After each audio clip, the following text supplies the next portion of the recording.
पूर्वीचा असेल, मला काही निश्चित काळ माहित नाही. पण आमचे जे दार्शनिक आहेत हे सगळे कनाद, पतंजली, हे सगळे दार्शनिक म्हणजे आचार्य शंकर, पूज्यपाद शंकराचार्य यांचं 6वं शतक मानलं जातं. कितवं शतक? 6वं शतक, 6व्या ते 7व्या शतकात. आणि त्याच्या आधी हे दार्शनिक झालेले बाकीचे. कारण आचार्यांनी सगळ्यांचं खंडन मंडन करत करत करत वेदांत सिद्धांताचा काय मांडलेला आहे? सिद्धांत मांडलेला आहे. अशी आपल्याकडे दर्शन भाषेमध्ये मान्यता आहे. म्हणजे निदान 6व्या शतकाच्या आधी आमच्याकडे काय झालं? न्यायदर्शन तयार झालं. आणि मग पतन माणसाचं का, म्हणजे पतन का होतं, खाली फळ काय येतं, त्याचं कारण त्यांनी सांगितलं.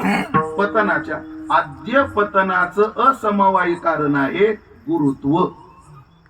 त्यांनी तेव्हा सांगितलं हे गुरुत्व 2 प्रकारचं. फळ जाड असलं तरच पडतं. बारीक असे बरेच कण आहेत, ते खाली काय येत नाहीत. धुळीचे कण पृथ्वीकडे लगेच काय येत नाहीत. कारण गुरुत्व म्हणजे मोठे, पण वजन नाही त्याला काय नाही, वजन नाही. बरोबर. म्हणजे खाली काय येतं? गुरुत्व, त्या फळाचं पण आणि पृथ्वीचं आकर्षण. गुरुत्व, आकर्षण आहे ना, 2 हे कारण झालं. पण हे झालं आद्य पतनाचं असमवायी कारण गुरुत्व आहे. ते म्हणतात पतनाचं एकच कारण नाही, अजून एक कारण आहे. आद्य पतन गुरुत्वानं होतं, पण द्वितीय पतन म्हणजे उदाहरण सांगतो, थोडं जड जाईल, 1 मिनिट ऐका.